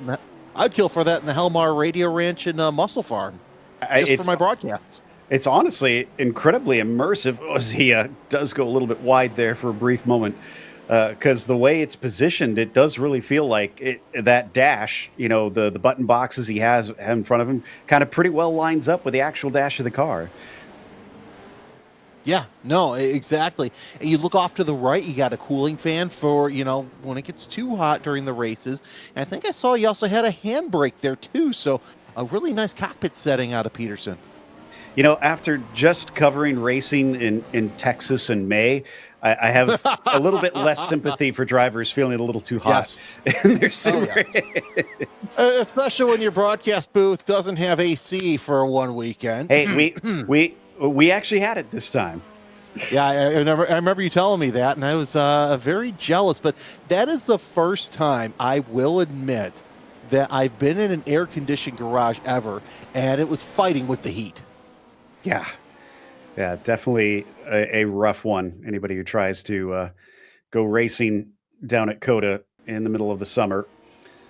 So we now switch back to some of our trucks battling.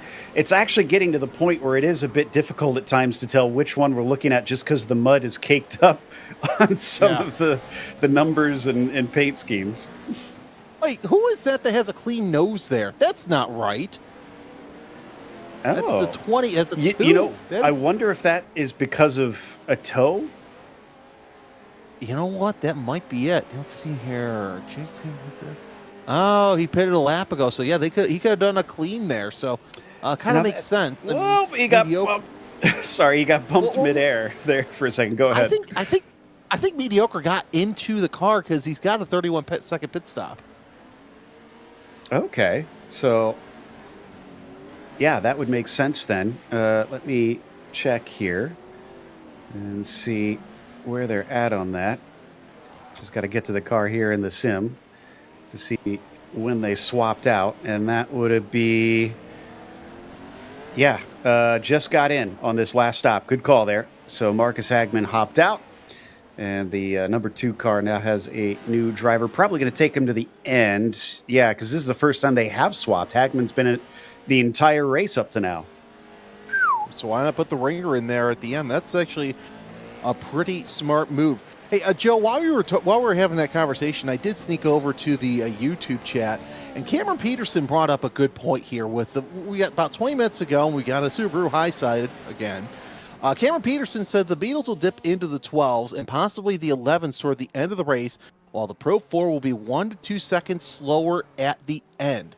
However, I think that Berline's gap is just way too big for Edmondson to make up. They're running about the same lap times as of now, so we'll see what happens in these closing stages. It was Zabelski that we saw in the 185 for OK Motorsports trying to get turned back around.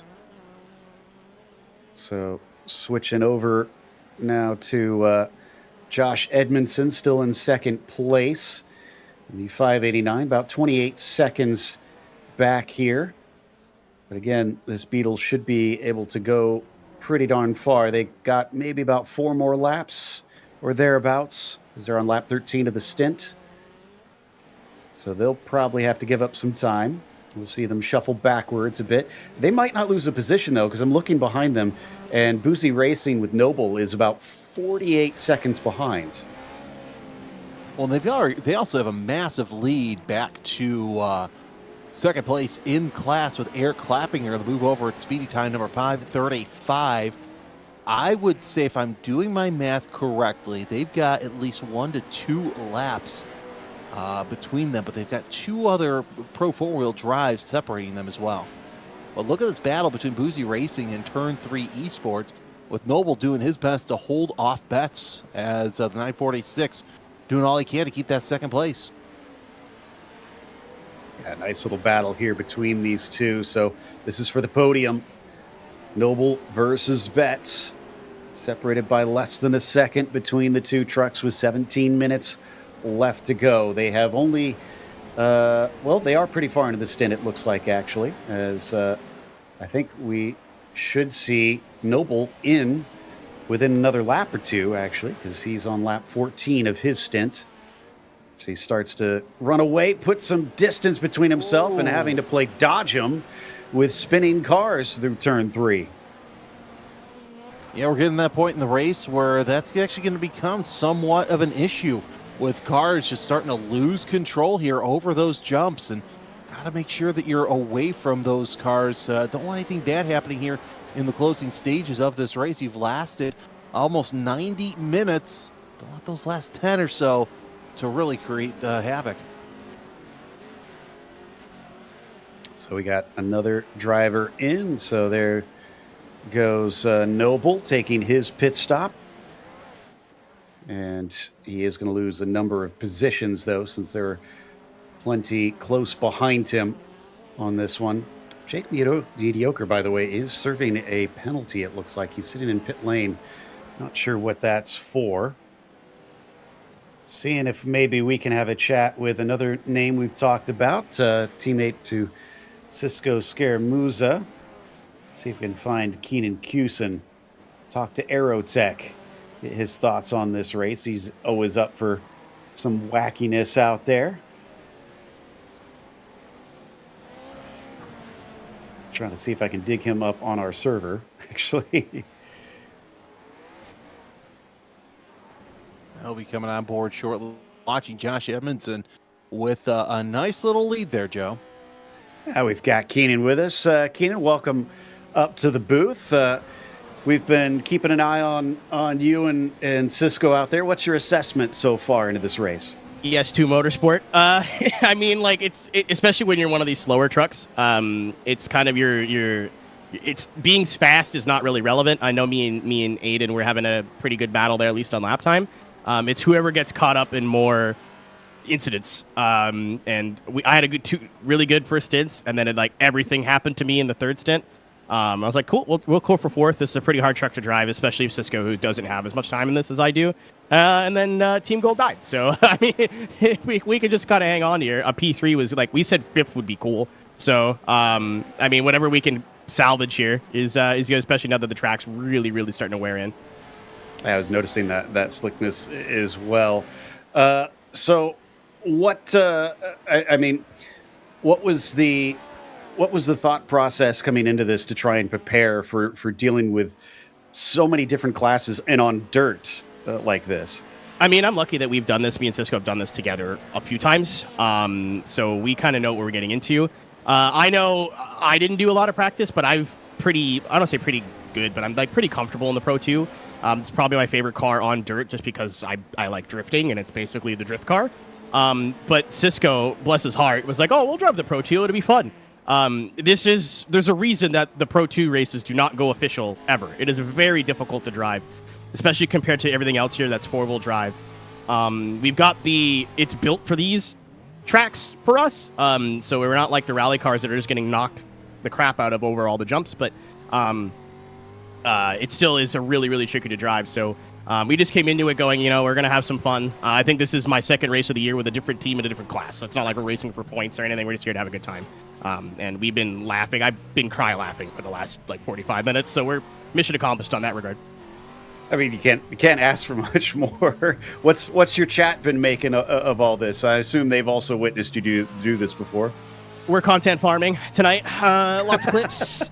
Lots of clips being made. For every moment where I split a gap between two cars, and I'm like, I don't know how I did that. There's one where a car spins in front of me and reverses in front of me, and it's the same guy every time. So starting imaginary beef with people who don't know there's imaginary beef. So it's just like Reddit, pretty much. It's been a good time. It's been really fun.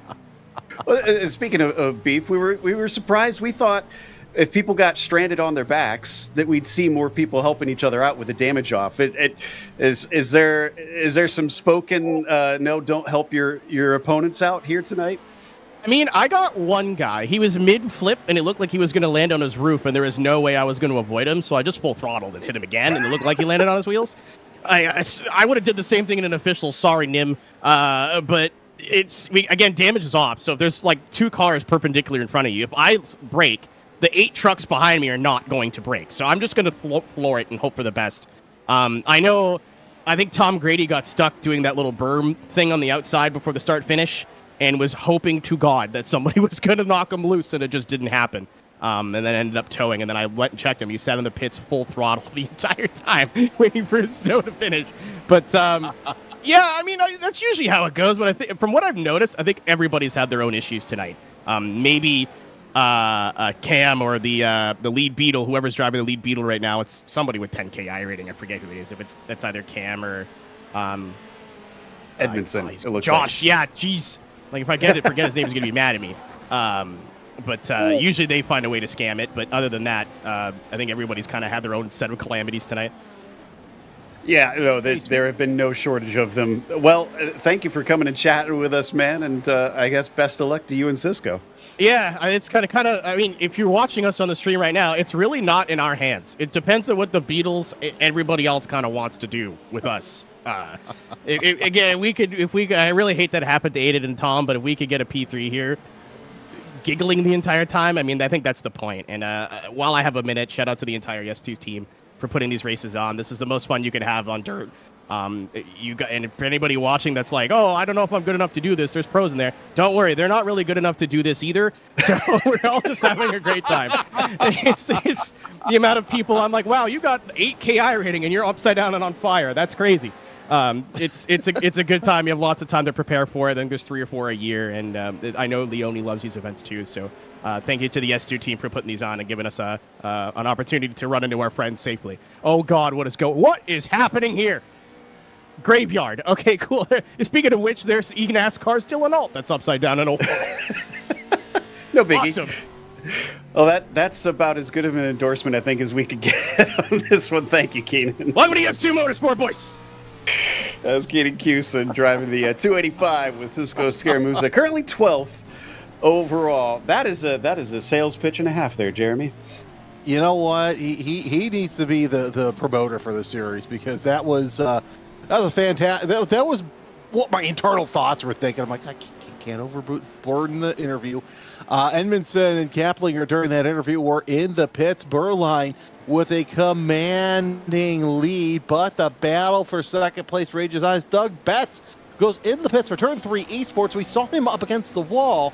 So now Christian Noble and Labuzi Racing 946 in the runners-up catbird seat, 4th overall. Holy cow. So your top 3 are 4-wheel drive and 2 Beetles as well. But yeah, this is going to be mayhem.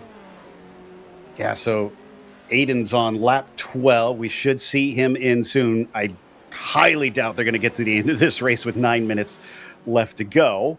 Edmondson then has to try and make up 48 seconds to run him down in that Beetle. And then it's another 54 seconds down to Kaplinger, who's also taken what we believe is his final stop.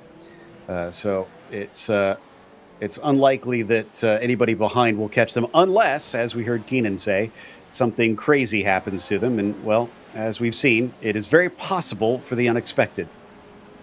Anything happens in racing, and it usually does, is just a handful of minutes left in this race, about 9 left to go. So one wrong move, and we've seen the mayhem really get turned up to 11, and it's just going to make things a little bit. I think some drivers who've been out there for a while, they're getting a little delirious. The track is just getting a little bit more ground in. I'm seeing less and less of the cushion. So I don't know. I think these next 8.5 minutes, Joe, are just going to be nothing but pure mayhem. Are you saying that the previous 92 minutes were not pure mayhem? Well, again, I think it's going to be worse than the previous 92 minutes. Yeah, no, I think you're right. And man, I'm excited to see where the 13 comes out in relation to the 589. If we could get a race to the finish right at the end of this one between 2 different classes of cars on top of things, that, I mean, we couldn't ask for much better. No, we really couldn't, as now the 13 doing 15 ones. The 589 goes off course, was doing 13 sixes as well. So not a good way to, as we said, mayhem abounds. You think this race is sponsored by Allstate. And those seconds are precious. Yeah, that could wind up being a costly mistake. It went from 48 seconds to 53 seconds behind as another of our Subies has to find his way back to the track. It eventually gets going. I'm watching, since we're on lap 14, I'm watching to see if Aiden comes in this time on my screen. There he is right there, coming around on turn 7, excuse me. And he's not drifting wide, so he's going to go for another lap. Ooh, that's going to be interesting to see what happens with Burnline. Of course, again, if he's saving fuel, he's in the catbird seat. But if he's not, if he's going to go for a quick splash, it's going to be interesting to see if he can get into the pits and get that fuel counter down at the right time. Thing is, it would need to be an extra, like 5 laps of fuel, 4 laps of fuel. I don't think you can save that much unless you're really puttering around. And it hasn't looked like he's cruising. I think this is full tilt. Let's see if he has lessons in the... Oh, that's the 2 upside down. That's Jake Mediocre on his lid, and that's going to have to be game over for him for the time being. Sits in the top 10 and won't last. He got some help. Oh, but it didn't turn him over. Good morning, good afternoon, and good evening. It did turn him over. Wow. Woo. So that took, what, 2-3 Beetles to get him right side up? So, I mean, that sounds like the start of a joke. How many Beetles does it take to turn a Pro 2 right side up? Well, we know that John Lennon's not going to be involved because he and Yoko, well, we won't go down that road. That's Aiden Berline's actually in the pits. So Berline did take a pit stop. We'll see where he comes out in relation to Edmondson. When Edmondson was, I was showing like a minute behind there. So was there more problems that we missed from the 589? Yeah, so Edmondson with another slide off right where he had the earlier one a lap or 2 previous. So this might be game over for Edmondson. 22-second pit stop so far for Berline. Yeah, 22 and a half. So that deficit, Edmondson not able to eat up much more as Berline gets back out, and that just shows the power of how good this BM Motorsports team has been. So yeah, here's what happened to him. He was on his lid. So he must have had to wait for somebody to turn him over, and it looked like, just as we cut away, somebody decided to run into him. Oh, he just clipped the inside berm. Yep, can't do that. And of course, waiting endo, and we see one of the Subies. Actually, no, looks like it's one of the Subies. Decides to write him up. There it is. Ooh, right side up now. So thankfully, he got turned over pretty quickly because that saved his bacon somewhat. That probably saved his second place, but what that did mean is it is no contest now. It's 41 seconds. Between the pair of them. It's essentially more than a pit stop. So even if something happens to Aiden, he could potentially make an extra pit stop and still come out ahead of the 589.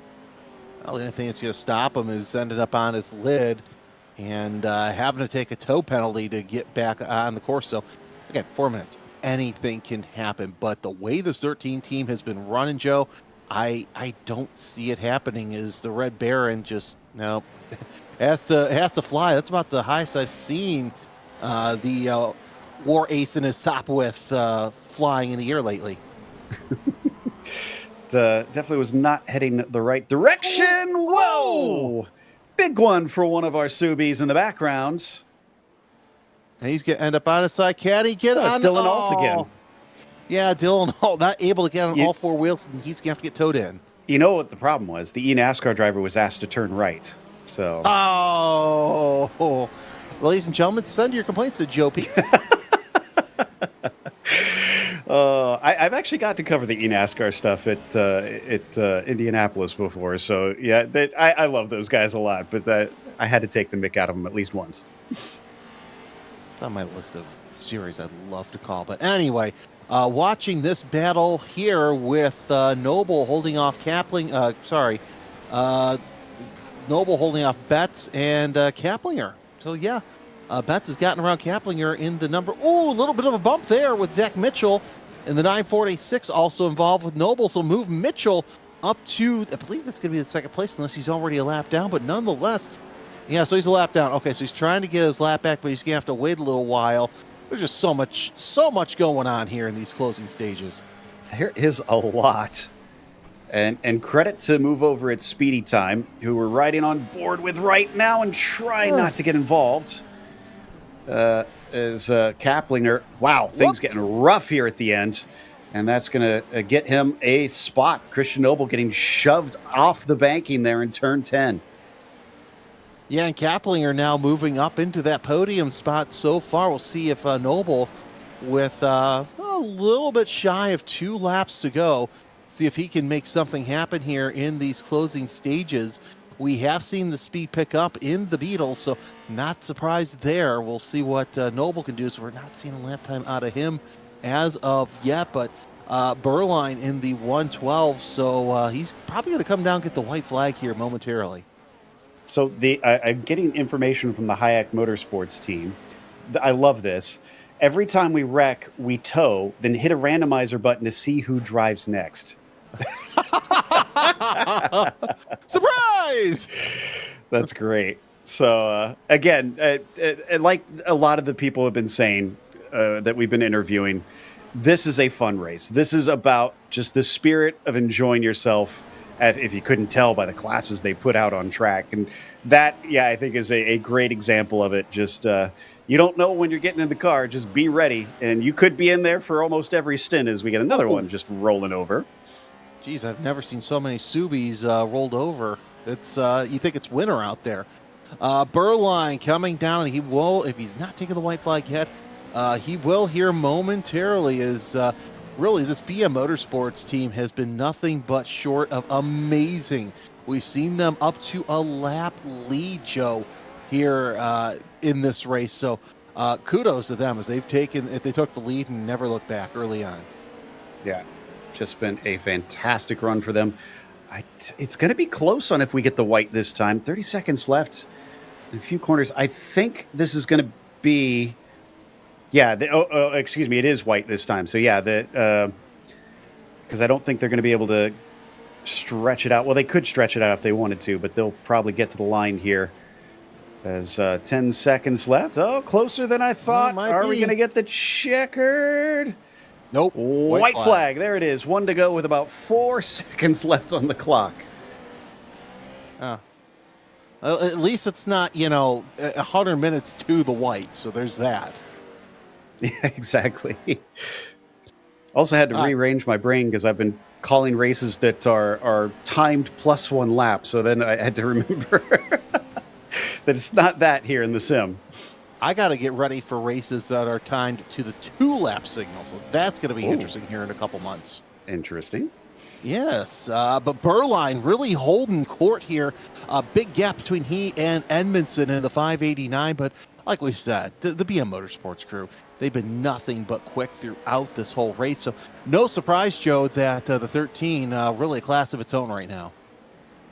Merrick started the race. Berline took it over for him and has not blinked. He has just been smooth sailing since the start. That has been the call for trying to bring the win away here for the Yes2 Motorsports VORTEX Great Lakes 100.